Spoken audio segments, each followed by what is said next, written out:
lagi gencar-gencarnya nih di isunya ada di masyarakat, yaitu mencegah radikalisme di kalangan mahasiswa. Radikalisme selama ini dianggap tumbuh subur dalam pendidikan pesantren ataupun juga sekolah agama. Tetapi dalam laporan terbaru disebutkan bahwa radikalisme ternyata juga mengintai perguruan tinggi. Untuk itu kami menghadirkan narasumber yang hadir di studio Monev TV kali ini, yang hadir dari berbagai organisasi yang tentunya juga anggotanya adalah mahasiswa. Langsung saja kita berkenalan dengan teman-teman. Halo. Halo. Ya, kita kenalan dari sebelah Nova dulu ya. Kali ini ada siapa, mungkin bisa dikenalkan, dan juga dari mana organisasi. Selamat siang, salam, assalamualaikum warahmatullahi wabarakatuh. Saya Iwan Aulia, Ketua DPC GMNI Bandar Lampung. Oke, Pak Ketua ya. Selanjutnya yang di sebelahnya lagi ada siapa nih? Oke, assalamualaikum warahmatullahi wabarakatuh. Ya, selamat siang, salam sejahtera kita semua, Swastiastu, salam budaya, salam kebajikan. Oke, saya dari PNI, nama saya Bang Yarsa, selaku Ketua ketiga atau bidang keagamaan di Pergerakan Mahasiswa Islam Indonesia. Terima kasih. Ketua tiga pemirsa. Selanjutnya yang topi peci hijau ada siapa? Ya baik, terima kasih. Assalamualaikum warahmatullahi wabarakatuh. Selamat siang, salam sejahtera untuk kita semua. Om Swastiastu, Namo Buddhaya, salam kebajikan. Perkenalkan, nama saya Muhammad Rizky Al-Safar. Saat ini diamanahkan sebagai Ketua Umum HMI Cabang Bandar Lampung. Oke, dari himpunan mahasiswa Islam Kota Bandar Lampung ya? Iya. Ya, selanjutnya ada siapa? Semuanya, assalamualaikum warahmatullahi wabarakatuh. Shalom, Swastiastu, Namo Buddhaya, salam kebajikan. Selamat siang untuk kita semua. Sebelum perkenalkan untuk saya itu Ignatius Limpat Karismawan, biasa dipanggil Ignatius atau juga dipanggil Limpat. Saya saat ini menjabat sebagai Ketua Presidium PMKRI atau Perhimpunan Mahasiswa Katolik Republik Indonesia cabang Bandar Lampung untuk periode 2020-2021. Jadi ini adalah tahun yang 2021 ya? Iya. Selanjutnya ada siapa ini? Halo, nama saya Hemat Simawan. Saya dari GMKI Bandar Lampung, dipercayakan sebagai ketua periode 2021 sampai 2023. Oke, ini dia narasumbernya hadir 5 orang di serbu nih nomornya. Terima kasih sudah hadir di studio Monev TV. Kali ini kita membahas mengenai temanya mencegah radikalisme di kalangan mahasiswa. Untuk anggota dari organisasi kalian sendiri, ini semuanya mahasiswa atau ada yang campuran dari itu? Kalau kita GMNI jelas singkatannya Gerakan Mahasiswa Nasional Indonesia, yang artinya itu anggotanya semua harus mahasiswa. Mahasiswa ya. Alumni nggak boleh lagi? Alumni dia ada ininya tersendiri, organnya tersendiri, yaitu Persatuan Alumni GMNI. Oke. Anggotanya ada berapa? Anggota kita kan setiap kampus itu berbeda-beda ya. Nah kalau misalkan terkait TBL itu sekitar 80. Nah belum lagi di Unila itu sekitar 10 database ada hampir 300-an. Dari 5 kampus yang ada GMNI-nya. Gabungan dari 5 kampus itu sekitar 300-an. Oke. Kalau Fakri sendiri nih, kami dari Pasca UIN ya? Iya. Nah, kalau dari PMI sendiri Pergerakan Mahasiswa Islam Indonesia, anggotanya berapa? Kalau untuk anggota yang terdata di database itu ada 7 komisaris, ada sekitar 4 ribuan. Karena setiap setiap kampus itu berbeda-beda. Ada yang status ketika perekrutan lalu dan sebagainya itu untuk mahasiswa. Beda dengan hanya ikatan alumni, itu ada tersendiri dengan KPNI khususnya di Bandar Lampung dan KPNI Lampung. Itu 4.000 aktif atau? Aktif. Oke, aktif ya. Jadi mahasiswa semuanya tergabung di PMI. Selanjutnya, Safa Ya. dari Pasca Unil. Iya. Ya. Kalau di sana nih dari HMI sendiri ada berapa anggota? Terakhir yang kami himpun ya di sebelum kongres KMI waktu itu ada kurang lebih 3.000. Ada 3.000. 3.000 yang tersebar di 14 komisariat. Yang komisar itu ada yang datangnya 150, ada yang 800, ada yang 500 gitu. Bervariasi. Hanya saja terakumulasinya kurang lebih ada sekitar 3.000 juga. 3.000 dan itu aktif. Aktif karena memang status sama seperti teman-teman GMNI dan PMI, status wajib untuk menjadi kader adalah mahasiswa terlebih dahulu. Yang memang maksimal ya, kalau misalnya status kader itu 2 tahun setelah lulus. 2 tahun lalu masih kader. Jadi masih mahasiswa sampai saat ini masih aktif yang 3.000 tersebut. Oke, tapi di masa pandemi seperti sekarang ini mungkin juga terasa gitu ya efeknya. Apakah ada penurunan dari keanggotaan KMI? Ya sebenarnya mengalami penurunan yang cukup signifikan, tapi sebelum PPKM diberlakukan gitu. Jadi artinya ketika memang kita harus ketat, kita mengikuti peraturan pemerintah, itu memang lagi sulit-sulitnya. Tapi setelah beberapa bulan akhir ini, semua komisar melakukan kaderisasi, melakukan perekrutan, sehingganya yang kemarin itu turun, ya ini sedang lagi naik gitu. Oke. Nah kalau dari PMKR ini, Natius, berapa anggota di sana? Ya, kalau untuk anggota yang memang jelas mahasiswa, karena kami organisasi kemahasiswaan, itu lebih kurang ada sekitar 60 sampai 80 anggota seperti itu. Ya memang tapi yang aktif yang 60 orang, karena memang sedang masa pandemi juga, banyak mahasiswa atau anggota yang masih di rumah, belum bisa bergabung. Nah itu tersebar di beberapa kampus yang ada di Bandar Lampung dan juga di Lampung Selatan, yaitu ITERA, dan juga ada di Universitas Lampung, dan juga mungkin dekat di sini juga di STY Gentiara sini. Jadi PMKRI ya isinya memang mayoritas yang ada di luar sih mahasiswa Katolik semua lah, gitu. Nah tadi bicara mengenai ITERA nih, ada mahasiswa ITERA di sini. Ada Kak, gimana nih kalau dari GMKI sendiri anggotanya berapa? Kalau di GMKI yang aktif sekarang itu ada 80 orang. Kalau dia udah lulus, udah sarjana, 2 tahun setelah sarjana, dia disebut senior. Kalau di GMKI ada perkumpulan sendiri, perkumpulan senior GMKI. Gitu. Oke, jadi ini memang tetap aktif gitu, tetap dirangkul juga anggota-anggotanya untuk kegiatan-kegiatan yang dilakukan oleh organisasi kalian. Nah, tema kita kali ini kan mencegah radikalisme di kalangan mahasiswa ya. Untuk kalian sendiri nih yang datang pada ketuanya nih pemirsa ya. Menurut kalian apa sih paham radikalisme? Mungkin dari Iwan.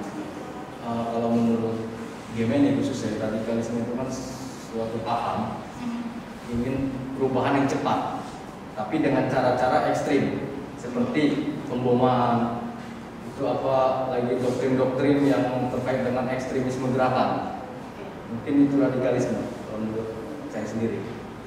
Kalau dari himpunan mahasiswa Islam nih, Safan, apa sih radikalisme ini? Ya, jadi saya menilai bahwa radikal itu bermakna baik sebenarnya. Kalau bagi saya, radikal itu maknanya baik. Karena radikal sendiri itu bermakna itu kan dia tuh berpikir secara prinsipil, dia berpikir secara mendasar dari pondasinya. Hanya saja ketika itu dijadikan sebuah paham ini yang salah gitu. Tapi makna radikal itu bagus, baik untuk kita juga. Jadi berpikir secara mendasar dari dasar gitu. Jadi menguatkan secara pondasi terlebih dahulu. Nah, tapi kalau misalnya radikalisme sendiri, nah ini yang radikalisme ya, paham radikal kan, yang mengartikan bahwa paham ini paham yang bersifat ekstremis ya, paham yang bersifat eksklusif. Nah ini yang perlu ditandai bahwa kita kan negara Indonesia nih, negara Indonesia itu kan sudah dari awal pun kita dikenal sebagai negara yang Bhinneka Tunggal Ika. Artinya kita ini berbeda-beda, gitu. Berbeda-beda dari mulai suku, bahasa, warna kulit dan sebagainya. Tapi ketika ada satu kelompok ataupun ada satu paham yang mengkotak-kotakan ataupun satu paham yang merasa dia yang paling benar, nah ini yang bertentangan dengan Pancasila. Nah bagi saya radikalisme adalah satu paham eksklusif yang membenarkan kelompoknya sendiri secara ekstrim tadi seperti kata Bu Iwan. Mungkin itu. Jadi memang ada kata ekstrimnya itu yang tentunya bisa memecah belah bangsa seperti itu ya. Nah, kalian ini kan adalah anggota, organisasi keagamaan ya, ekstra kampus seperti itu. Ada kekhawatiran nggak dicap memiliki aliran atau paham radikal? Mungkin dari Natius. Baik, sebelumnya PMKRI yang memang juga yang berasaskan juga oleh agama, di sini agama Katolik.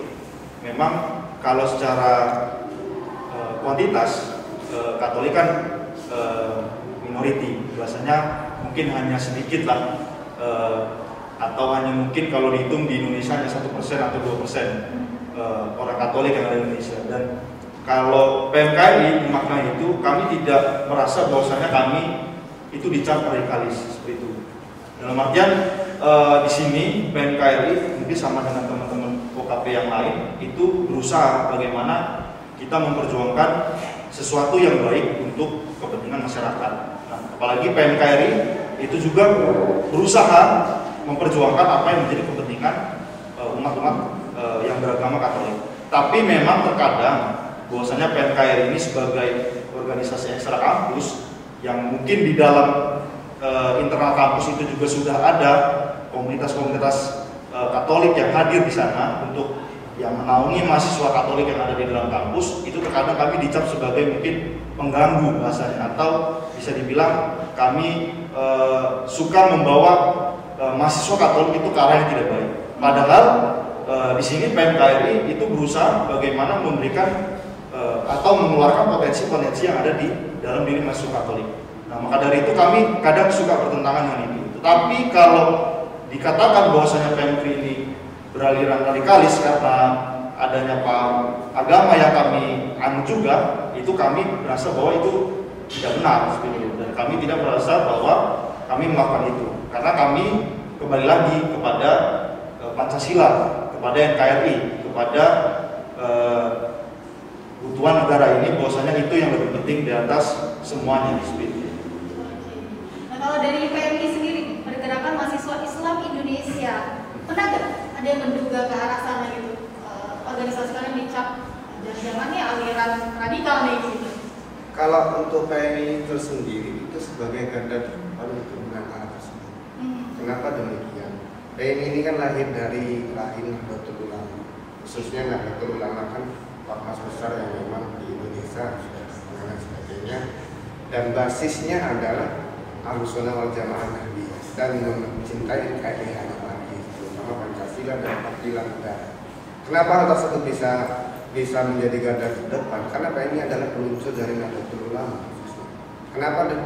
Dan hal tersebut di kalangan menjadi cap ataupun radikal dan sebagainya itu tidak mungkin. Karena PMI sendiri beberapa waktu kemarin ya mungkin sahabat-sahabat ataupun kakanda atau bung ini mengadakan kegiatan PMI untuk menangkal radikalisme di kalangan pelajar. Waktu ada Bung Winpat dan Bung Dian, nah itu kan mereka hadir di situ di apa namanya memberikan sumber dan memberikan pengalaman. Jadi kalaupun ada juga bisa dijelaskan ke masyarakat bahwa ini adalah aliran yang memang jauh dari radikalisme. Oke, karena kalian memang berada di satu organisasi keagamaan dan isu radikalisme ini terus-terusan muncul, kayaknya tidak ada hentinya ya pemirsa ya. Nah, bagaimana cara memberikan pemahaman kepada teman-teman mahasiswa mengenai bahaya radikalisme untuk kalian sebagai ketua kepada para anggota? Dari Bung Hemat, DMKI sendiri sebagai organisasi dalam sebagai orang Indonesia berasaskan di Pancasila dan itu mengakar gitu di DMKI. Kemudian secara Kristen dia berasaskan Okumene, artinya di dalam Kristen juga banyak banget aliran-aliran gitu, sama kayak teman-teman Islam juga punya banyak aliran. Nah, kita Okumene yang mempersatukan semua aliran-aliran itu gitu. Bagaimana kita mengenalkan supaya tidak adanya radikalisme atau mengenalkan radikalisme itu sendiri, yaitu tadi dengan membuat semacam dialog kebangsaan atau mendidik toleransi di anggota. Gitu. Nah, pada tahun 2019 contohnya teman-teman GMKI pernah membuat Natal yang dialog kebangsaan itu bersama teman-teman dari partai PSI dan PKS juga. Intinya kita mensepakati untuk menolak yang namanya intoleransi seperti itu. Oke. Intinya adalah pengkaderan. Pengkaderan. Jadi memang ada kegiatan-kegiatan khusus yang memang dilakukan gitu ya untuk menginformasikan bahwa bahayanya paham radikal ini. Nah, benar nggak sih paham ini sudah masuk kampus dan bagaimana kalian menangkalnya? Pernah dengar isu ini nggak? Kalau ternyata paham radikalisme ini sudah masuk ke kampus, apa? Iya, baik. Sebenarnya pertanyaan ini yang sebenarnya menjadi pertanyaan pamungkas. Sebenarnya ada nggak sih gitu kan radikalisme itu di dalam kampus? Jadi memang kami sebagai mahasiswa yang sekarang mengemban status mahasiswa di kampus, sebenarnya itu kami rasakan, tapi belum bisa kami tunjukkan siapa nih gitu. Kami belum bisa menunjukkan siapa nih gitu kan. Karena yang harus kita tanamkan dulu, memang benar bahwa kampus adalah laboratorium intelektual kan, dan juga memang Tuhanlah yang menciptakan perbedaan itu. Perbedaan kan saya yang menciptakan Tuhan. Nah artinya siapapun yang menentang perbedaan itu kan bertentangan juga dengan yang namanya sudah dari takdir Tuhan. Nah jadi kalau misalnya benar nggak sih paham tersebut sudah ada di kampus, sebenarnya secara tidak langsung itu sudah terlihat maksudnya seperti ini. Di kampus-kampus yang ada di Lampung dan menurut data BNPT sendiri ada sekitar 2,7 juta orang yang terlibat dalam serangan terorisme. Jadi itu kurang lebih ada 1%, sekitar 1% dari seluruh penduduk Indonesia. Kalau misalnya itu dikalkulasikan, berarti kan sebenarnya paham itu ada, cuman dia secara silent lah, operasinya seperti silent. Yang artinya nggak bisa kita lihat secara terbuka gitu, tapi kita harus mendalami dulu organisasinya, pendalamannya dan seperti itu. Dan kalau saya melihat di sini paham tersebut dia nggak cuma berasal dari mahasiswa, tapi dia itu juga berasal dari tenaga pendidiknya, kemudian juga dari sivitas akademikanya. Hanya saja memang nggak terlalu mendominasi karena memang paham radikalisme ini banyak orang juga yang bertentangan dengan hal tersebut. Ketika itu secara terbuka di terlihat di masyarakat di kampus, tentunya banyak orang juga yang akan berdiri berlawan terhadap hal tersebut. Maka dari itu sebenarnya ada, tapi memang sampai saat ini hal-hal tersebut sulit untuk ditonjolkan atau dipertunjukkan pada masyarakat publik. Tadi Safar sempat berbicara mengenai BNPT, Badan Nasional Penanggulangan Teroris ya. Ada kerjasama nggak BNPT dengan organisasi yang kalian saat ini? Ya, kebetulan kemarin alhamdulillah ini calon hukum memang sudah melakukan kerjasama dengan beberapa instansi, yaitu dengan Polresta Bandar Lampung khususnya dalam rangka radikalisme di dalam untuk keamanan dan dinas-dinas pendidikan khususnya di kalangan pelajar. Kenapa hal demikian bekerjasama dengan tersebut? Karena mayoritas pelajar dan mahasiswa itu berkesinambungan. Ketika dia di dalam sekolah, ini kan ada indikasi-indikasi yang memang sifatnya radikal. Dalam artian tanda kutip pemikiran keagamaan, beda hanya dengan pemikiran keilmuan. Kalau pemikiran keilmuan, oke, kita boleh radikal dihadap keilmuan. Tetapi pemahaman tentang keagamaan, dalam artian membid'ahkan orang dan mengkafirkan orang, dan itu disambut di kampus. Ini yang menjadi seharusnya kita lebih garda terdepan untuk melakukan itu dari beberapa kerjasama, dan kemarin baru melakukan kegiatan yaitu penekanan radikalisme di kalangan pelajar dan guru. Jadi memang ada kerjasama seperti itu ya, dari pemerintah sendiri dengan organisasi-organisasi yang ada di Indonesia gitu. Oke, pemirsa semakin menarik nih perbincangan kita, tapi sebenarnya kita akan tahan dulu. Boleh minum dulu kali ya, biar nggak tegang ya.